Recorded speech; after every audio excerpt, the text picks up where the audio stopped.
dúpẹ́ fún àǹfààní tí wọ́n fún àwa ọ̀dọ́ láti ṣe fún anniversary wa yìí láti ṣe àwọn ètò kọ̀ọ̀kan nínú ilé ìjọsìn gẹ́gẹ́ bí a ṣe mọ̀ pé mi la fi jẹ́ youth pastor fún ọ̀sẹ̀ ọ̀dọ́ ti ọdún yìí so mo wá ń dá kọ́kọ́rọ́ náà padà fún pastor Timothy Ọláníyàn. Ẹ ṣé gan sà, a dúpẹ́ fún àǹfààní tí ẹ fún wa. Mo dẹ̀ gbàdúrà pé tọ́lọ́run bá fa bíbọ̀ ẹ̀ sẹ́yìn a máa ṣe ọ̀pọ̀lọpọ̀ youth week. Praise the Lord. A dúpẹ́ lọ́wọ́ Ọlọ́run, a kí gbogbo ẹ̀yin ọ̀dọ́ pé ẹ kú ọdún.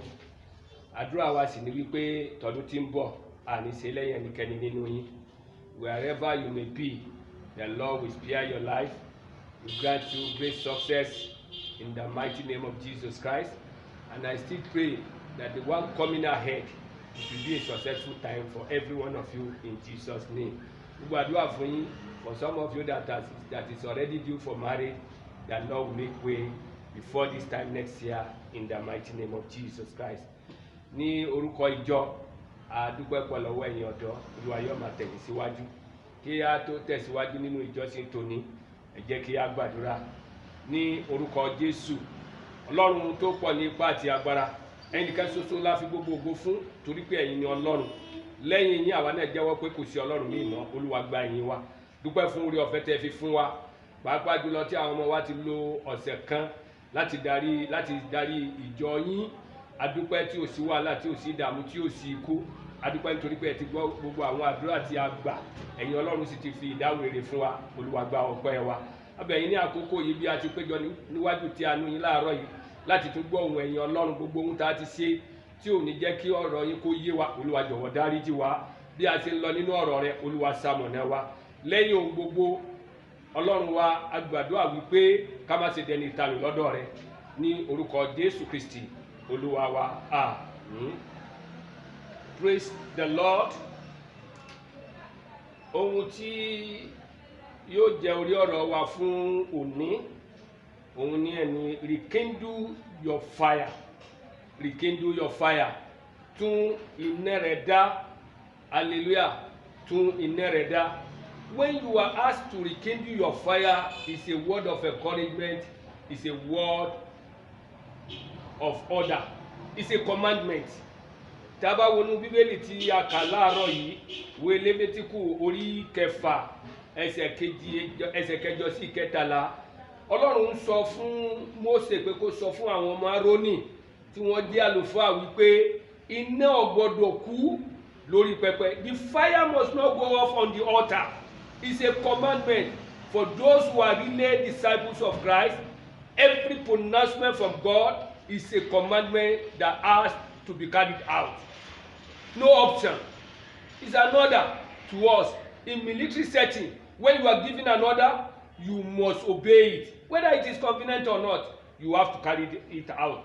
Now, when we were asked to rekindle our fire, what is fire? Fire can be translated as power. It can be translated as an ability. A lè pè iná ní agbára tí a ní. Bí èèyàn bá gbóúnjẹ kaná ní ìsìn báyìí, agbára kan lèèyàn nílò láti sọ oúnjẹ yẹn di sísè. Òun náà ní iná. A mọ̀ pé láti dáná sí bàbá gbé ìrẹsì kaná, bàbá gbé ẹ̀wà kaná, a lè jẹ ní tútù. Ṣùgbọ́n a fi iná sí, iná yẹn ní agbára tá a fi sọ oúnjẹ yẹn di sísè. Torí náà, nígbà tá a bá sí tí Ọlọ́run sì ń sọ fún wa pé ká tún iná wa dá, rekindle your fire.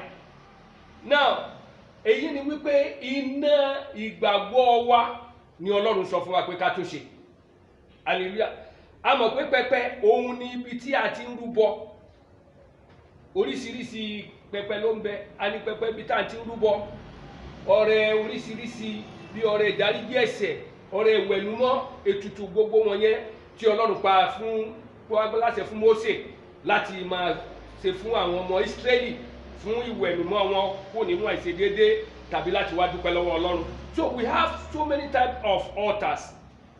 Now, Ọlọ́run wá sọ fún wa wípé iná pẹpẹ wa ká tún ṣe. Èyí ni pé iná ìgbàgbọ́ wa sí Ọlọ́run, iná ìjọsìn wa sí Ọlọ́run ká tún ṣe. Where we read today is talking about 3 major things. You or I. Altar, fire, and the fire. as we all know that altar is where, or the very place we bring our sacrifice to God, where we burn our offering unto God so that God can perceive the aromas of our sacrifice. Hallelujah. Fire is talking about power or ability. In one word, the Lord is commanding us that fire must not go off on our altar. Ohun tí Bíbélì sọ fún wa ni pé iná ìgbàgbọ́ wa, iná ẹ̀mí wa kò gbọdọ̀ kú. Torí pé nínú ọkàn wa báyìí ni Ọlọ́run ti ń bá wa jọ́sìn. Ó ní Bíbélì fi sọ wípé àwọn tí bá ń sin Ọlọ́run nínú ìwé Jòhánù orí kẹrin pé wọn ò ní ṣaláìsìn Ọlọ́run lẹ́mìí àti ní òtítọ́. So we are people of spirit. So ohunkóhun tá a bá ti máa ṣe fún Ọlọ́run ọjọ́ nǹkan ti ẹ̀mí. Òun ni Bíbélì Jésù wá fi sọ fún wa pé iná ò gbọdọ̀ kú lórí pẹpẹ, ìjọsìn wa ò gbọdọ̀ lọlẹ̀ rárá. Our mode of worship, our standard of worship to God must not go down. Hallelujah. Must not go down. This implies that God wants always to hear from us. Eléyìí túmọ̀ sí wípé gbogbo ògbà ni Ọlọ́run fẹ́ máa bá wa pàdé. Torí pẹpẹ níbi tí a ti ń bá Ọlọ́run sọ̀rọ̀, níbi tí a ti ń rúbọ, nígbà tí Ọlọ́run bá gbọ́ ohùn àwọn ẹbọ tí a rú, yóò ṣe kíni? Yóò bá wa sọ̀rọ̀. When we come together into the sanctuary, we pray to him, he will listen, he will hear us. Ìgbà yẹn ọ̀pọ̀lọpọ̀ ìgbà tó bá tiẹ̀ jẹ́ pé àwọn ìjọ mímẹ́ tó jẹ́ pé wọ́n á ní wọ́n kú sínú ẹ̀mí, wọ́n ó sì máa fi èdè fọ̀, wọ́n máa sọ àwọn àsọtẹ́lẹ̀ oríṣiríṣi. Bẹ́ẹ̀ ni ọ̀nà Ọlọ́run sọ. Ọlọ́run wá ń sọ fún wa lónìí pé ká má ṣe jẹ́ kí iná kúkú lórí pẹpẹ wa, torí pé gbogbo ìgbà lọ́rùn fẹ́ máa bá wa sọ̀rọ̀. We know there are types of altars. Our today's topic says, rekindle your fire. If you look fifthly into the charcoal, tá a bá wo iná èédú, àwọn ìyàwó tí wọ́n ń dáná èédú èyí ó yé wọn, tàbí àwọn tá ń dáná igi, ẹ̀rí pé nígbà tá a bá ń dáná nígbà míì, àwọn èédú kẹfẹ tó jẹ́ pé nígbà tó bá ti bẹ̀rẹ̀ sí ní ṣe eérú sójú, when some charcoal started to bring forth ashes to his faces, ẹ̀rí pé iná yẹn ò ní jó dáadáa mọ́, iná yẹn ò ní jó dáadáa mọ́. Ohun tí Ọlọ́run sọ fún wa náà wá ni pé irú nígbà tí èèyàn bá ti ń dárú nábẹ́, bẹ́ẹ̀ bá tún igi yẹn dá dáadáa, kẹrú igi yẹn pọ̀, kẹtù irú yẹn iná yẹn ṣe, kí ni ó ṣe? Ohun tẹ́ ń ṣe yẹn ò ní jiná, kò ní jiná. Yóò bá tiẹ̀ jiná, it will take a longer time. So èyí ni pé tí a bá tún wá tún iná yẹn dá sáà dáadáa, iná yẹn ó ṣe kí ni? Yóò tún kẹ ojú. Ọlọ́run fẹ́ kí iná ìgbàgbọ́ wa, ibi ìjọsìn wa kó lágbára sí. Ohun tí Ọlọ́run sọ fún wa nìyẹn. Ẹ̀yin ará nínú Jésù Kristi. We need to rekindle it. Many of us in our spiritual activities are gone down. Ọ̀pọ̀lọpọ̀ wa nínú àwọn ètò ìjọsìn wa tí Ọlọ́run ohun láti lọ́ọ̀lẹ̀. Ọ̀pọ̀lọpọ̀ ló ti etí kú. Ẹ̀wòrí àkókò tá a wà in this pandemic period.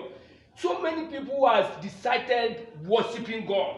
Worshiping is supposed not to be kò yẹ kó rí bẹ́ẹ̀ rárá. Ọlọ́run wá ń pè wá tí àkíyèsí wípé ká tún ní ìjọsìn wa ṣe. Òun fẹ́ máa bá wa pàdé is our Father. He loves us more than we love ourselves. He wants to daily minister and have communication with us. That is why he's encouraging us, commanding us to rekindle our fire. We need to do that. The period we have stayed at home during this closure of church has affected many of us spiritually, and we need to rekindle our fire on our altar. Ewu àkókò tí ó dàbí ẹni pé àwọn ìjọba wọ́n tilẹ̀ wọ́n sọ pé ká má wá sílé ìjọsìn torí coronavirus, ó ti mú kí iná ẹ̀mí ọ̀pọ̀lọpọ̀ kó ṣe kí ni kó lọlẹ̀. Níbo ni iná ẹ̀mí rẹ̀ ti lọlẹ̀? Where is your spiritual fire going down? Is it in your prayer altar? Is it going down? You have to consider it. The level of your prayer in those days before pandemic, the level of your prayer, you need to consider it. The level of your Bible reading, communicated your quiet time, your worship God, the level of it, you need to consider it. And that's why God is commanding us that we have to rekindle our fire. We should not allow the satanic agenda to overcome our spiritual activities. God is calling us for spiritual checkup. This is a time of checking up. Hallelujah. Sometimes when we are not feeling fine, we go to hospital, we go for checkup.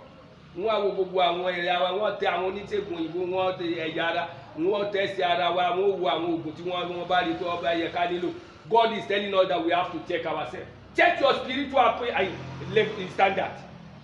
We must not allow devil to take advantage of this pandemic period to reduce the level of our burning for God. A gbọ́dọ̀ fàyè sílẹ̀ fún Èṣù láti lo àkókò yìí láti mú kí iná ìgbàgbọ́ wa kó máa jó àdúrẹ́yìn. No, it's supposed not to be. Ó yẹ ká máa dàgbà sí nínú ẹ̀mí ni. Ẹ wo Kristi Olúwa wa, ó bẹ̀rẹ̀ títí tó fi parí. Ó ṣe kí ni? Ó ń dàgbà sí ni. Òun Bíbélì fi sọ fún wa yìí pé ká máa wo Kristi tí ṣe olùpilẹ̀ṣẹ̀ àti aláṣepé gbàgbọ́ wa. Àwọn náà la máa kọ́ lórí pé ẹ̀mí mímọ́ tún ná mi dá o, ẹ̀mí mímọ́ tún ná mi dá, ogun ayé lè lálejò ó lé, ẹ̀mí mímọ́ ní tún ná mi dá. Àwọn bàbá wa ní àrò tó bá dilẹ̀ òun lẹ́yìn ládìẹ máa yé sí. If you are cold in the spirit, devil will continually to attack you, and God is not in that position for you. That is not the agenda of God for you. Kì í ṣe ètò Ọlọ́run nìyẹn fún ọ. So you have to keep on burning. Kí Èṣù ní òtí ẹ̀mọ̀ wípé o ò ṣe é fọwọ́ kàn, o ò ṣe é súnmọ́. Let your fire continue to burn for God. Be burning for God. Fellow in Christ, what is that has prevent you from active for God as before? God is commanding us that we need to be steady, to stay alive with Him. Otherwise, Yorùbá ní àrò tó bá tutù adìẹ máa yé sí. If you have started to notice that it looks like attack is coming, tó bá ti bẹ̀rẹ̀ sí ṣàkíyèsí pé àwọn nǹkan oríṣiríṣi tí kì í ṣẹlẹ̀ sí ọ ti bẹ̀rẹ̀ sí ṣẹlẹ̀ sí ọ, that is an indication that your fire has been going down. Your fire has been going down. You have been deteriorating. You have been going down. The level of your spiritual standard is going low. No, you need to rekindle your fire. You need to rekindle your fire. My fellow in Christ, this is the time that God is calling us to check our spiritual life. Níbo ló ti lọ́lẹ̀? Níbo ló ti lọ́lẹ̀? Báwo ni ìgbé ayé àdúrà rẹ ṣe rí? Ọ̀pọ̀lọpọ̀ lónìí báyìí kó tó ṣe ìṣẹ́jú kan ìṣẹ́jú méjì ó ti sùn lọ. Bó bá dínà wùrùwùrù náà ni ó ṣe. Pẹpẹ àdúrà ọ̀pọ̀lọpọ̀ ló ti jó. Tẹlòmíì tí etí kú pátápátá. God will revive people like that in Jesus' name.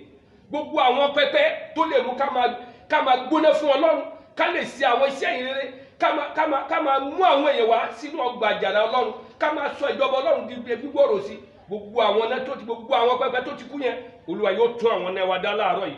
Lórúkọ Jésù, I pray for you all in the mighty name of our Lord Jesus Christ, that wherever you are down or off in your spiritual life, fresh oil to awake you, the Lord will release upon you today in the mighty name of Jesus Christ. Before you depart this place of worship today, in the mighty name of Jesus Christ, you will go afresh. Every altar in your life, every spiritual altar in your life that has been keeping you working for God, that are going down, today before you leave this sanctuary, the Lord will rekindle it. The Lord will rekindle it. The Lord will rekindle it. My fellow in Christ, this is a word of encouragement for us. This is a commandment from God that we need to rekindle our fire. Rekindle. Bíbélì ní ìní ò gbọdọ̀ kú lórí pẹpẹ. Báwo ni pẹpẹ àdúrà rẹ ṣe rí lónìí? Báwo ni quiet time rẹ ṣe rí lónìí? Báwo ni ìjọsìn rẹ sí Ọlọ́run láti ìgbà tá a tiẹ̀ ti bẹ̀rẹ̀? Ẹlòmíì ò tiẹ̀ yọjú sí gbogbo àwọn ibi tí a ti ní ká máa bá Ọlọ́run pàdé. Ká máa pàdé pẹ̀lú ara wa. And the Bible says we should not forsake the gathering of the fellow Christians. Bíbélì ní a gbọ́dọ̀ kọ̀ ìpéjọpọ̀ ara wa sílẹ̀. Torí náà ẹ̀yin ará nínú Jésù Kristi. Olúwa ń pè wá níjà láàárọ̀ yìí pé ká tún iná ẹ̀mí wa ṣe.